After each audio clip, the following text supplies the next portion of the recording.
Hola chicos, ¿qué tal? ¿Cómo están? Una vez más aquí con ustedes el profesor José Carlos Briceño Guaigua. Continuando pues con la clase de matemáticas, en esta ocasión vamos a ver el tema de leyes de exponentes. Vamos a hacer un breve repaso, es un tema ya muy conocido por ustedes, pero aún así vamos a empezar. Empezamos entonces hablando acerca de la potenciación. Se dice que la potenciación es una multiplicación abreviada. ¿Cómo multiplicación abreviada? Porque multiplicamos varios términos y eso se puede expresar como una potencia. ¿Cómo así? Mire por acá. Esta forma de escribir que estoy por acá haciéndolo en la pizarra, esto que está aquí es una potencia. Ha resultado de una multiplicación y ya lo veremos más adelante. Este término se le llama exponente al término que está en la parte superior de la letra A, que le llamamos base. Entonces le llamaremos exponente. Al término que va sobre la base se llama exponente. Y al resultado le vamos a llamar potencia. ¿Qué significa esto? Les decía que era una multiplicación abreviada. Y vamos a ver el exponente natural. Cuando el número el exponente puede ser 1, ¿qué pasaría si el exponente es 1? Si el exponente es 1, quiere decir que la base se repite una sola vez. Por lo tanto, el resultado sería A. Cuando la base se repite una sola vez, el resultado, la potencia, sería A. Pero ¿qué pasaría si ahora el exponente es mayor o igual a 2? Puede ser 2, 3, 4, 5, las veces que queramos. Esto significa la multiplicación abreviada.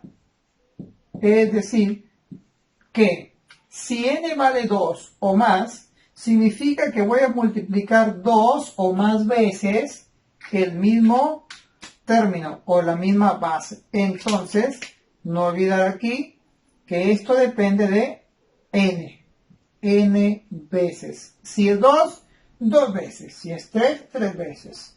Y así sucesivamente. Vamos haciendo un ejemplo para recordar un poco la potencia. ¿Cuánto es 2 a la quinta? No es n1, sino es n mayor o igual que 2, porque en este caso el exponente es 5. Estamos aquí. Significa que 5 veces voy a multiplicar el 2. 5 veces el 2. Entonces, multiplicamos 2 por 2 por 2 y así 5 veces. Esto me va a dar como resultado, si usted multiplica, nos va a dar como resultado 32.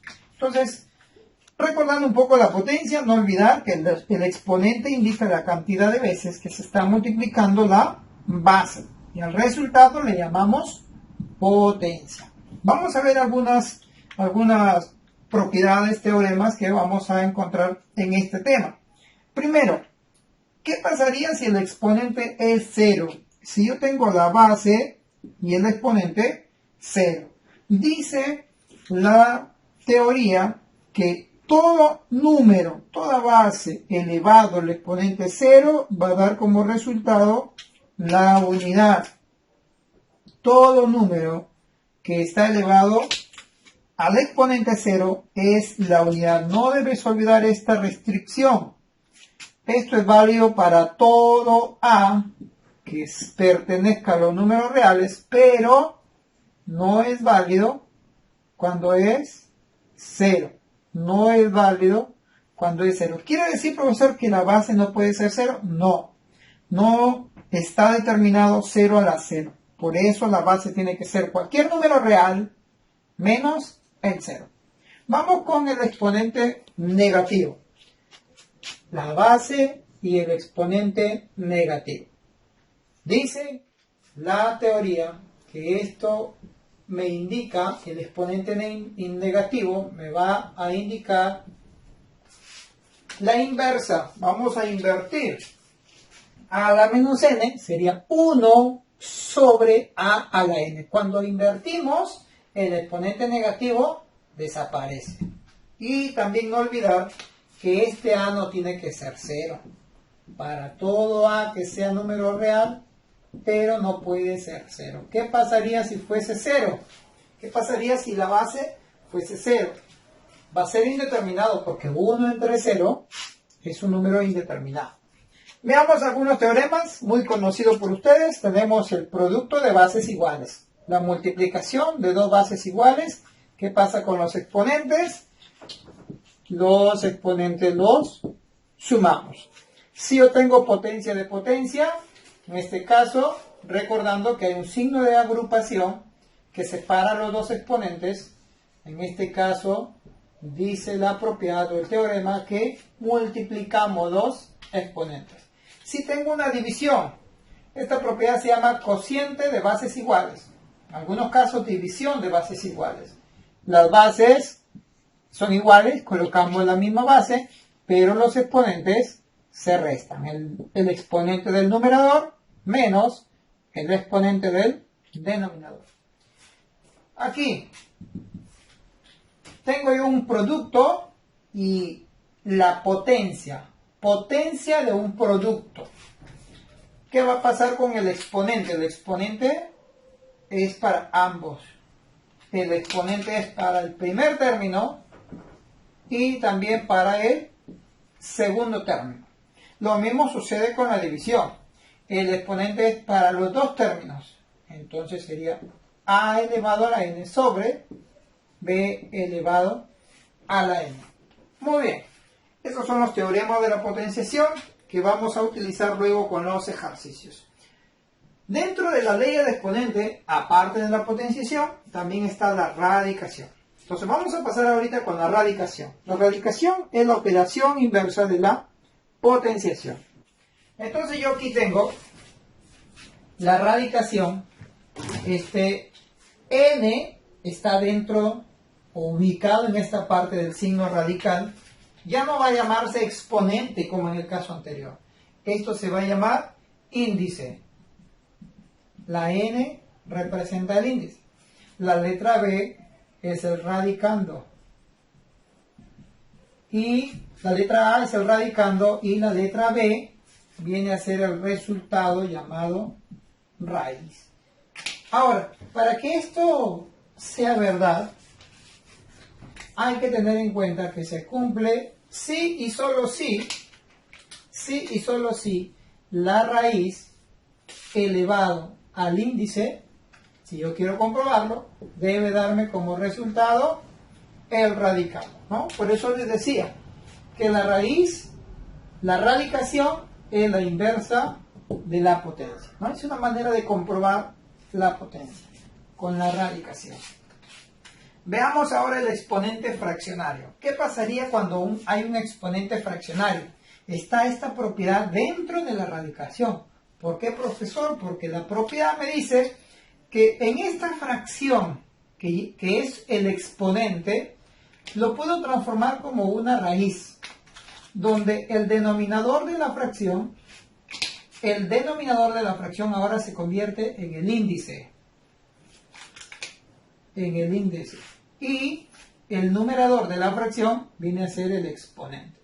Entonces, tendríamos esto. En algunos casos es conveniente escribir el exponente fuera del signo radical. En este primer caso está dentro del signo radical y acá también en algunos casos es conveniente escribirlo fuera del signo radical, ¿no? Entonces, un exponente fraccionario lo puedo transformar en raíz. Algunos teoremas que son parecidos a los teoremas de la potencia. Tengo aquí raíz de un producto. La raíz entra para cada uno. Raíz n de A por raíz n de B. En una división también entra para cada uno. Raíz de A entre raíz de B. Aquí tengo raíz de raíz, se llama esta propiedad. Entonces aquí lo que voy a hacer es multiplicar. Al igual que potencia de potencia, en raíz de raíz multiplicamos los índices. Aquí yo tengo 3 radicales, que no es lo mismo que el anterior, porque después de cada radical hay un radicando diferente. Entonces, si yo quiero aplicar raíz para todos, voy a ir aplicando raíz para el primero. La X solamente se afecta por la raíz M. Raíz M de X. Por el Y se afecta por la raíz N y también por la raíz M. Entonces, M por N raíz de Y. Y el Z está afectado por la raíz P, por la raíz N, por la raíz M. Entonces multiplicamos MNP raíz Z.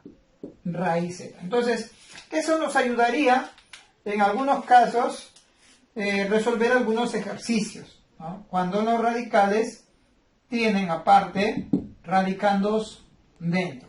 Estos serían los teoremas entonces de la radicación.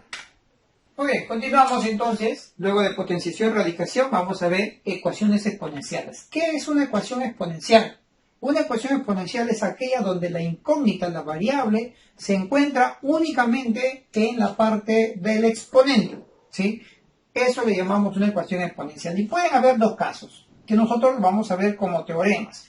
El primer caso sucede cuando las bases son iguales. Si yo llego a resolver una ecuación y llego hasta el punto donde las bases son iguales, puedo decir entonces que los exponentes serían iguales. Entonces puedo decir que X tiene que ser igual a Y. A esa conclusión podríamos llegar. Si las bases son iguales, los exponentes tienen que ser iguales. Ahora, hay que tener cuidado. Hay que tener cuidado que las bases tienen que ser iguales. De eso no olvidar, ¿ya? Ahora, ¿qué pasaría si A vale 1? No. A tiene que ser diferente de 1. ¿Ya? A tiene que ser diferente de la unidad. Número 2. En el teorema número 2 dice que si las bases son diferentes, los exponentes tienen que ser iguales. ¿Pero igual a cuánto? Tiene que ser igual a 0. Tiene que ser el exponente igual a 0. ¿Por qué el exponente tiene que ser igual a 0? Recuerdas que cuando el exponente es igual a 0, el resultado de la potencia es 1. Entonces, si este es diferente a la 0, daría 1. Este es diferente a la 0, daría 1. Por lo tanto, tengo una igualdad. Ahora, si el exponente es 0, hay que tener cuidado que la base no sea 0. A y B no pueden ser 0. A y B tienen que ser diferentes de 0. Ahora, esto es una ecuación exponencial donde la incógnita, la variable, está en los exponentes. También hay ecuaciones trascendentes. Las ecuaciones trascendentes tienen variables en el exponente y también en la base. Por ejemplo, ¿qué pasaría si yo voy desarrollando una ecuación y me encuentro con esta igualdad? Tengo en un lado dos variables y al otro lado también dos variables. Bases variables, exponentes variables. ¿A qué conclusión llegamos? Mira, dos términos iguales, lado izquierdo, dos términos iguales, lado derecho. Entonces llegamos a la conclusión que X es igual a Y. X es igual a Y. ¿Sí? A esa conclusión llegamos. Ahora, aquí en esta nubecita vamos a escribir una propiedad que también se usa comúnmente. Si yo tengo la siguiente igualdad, X a la X a la X varias veces a un exponente n, si me dicen que esto es igual a n, si todo esto es igual a n, se dice entonces que el valor de X,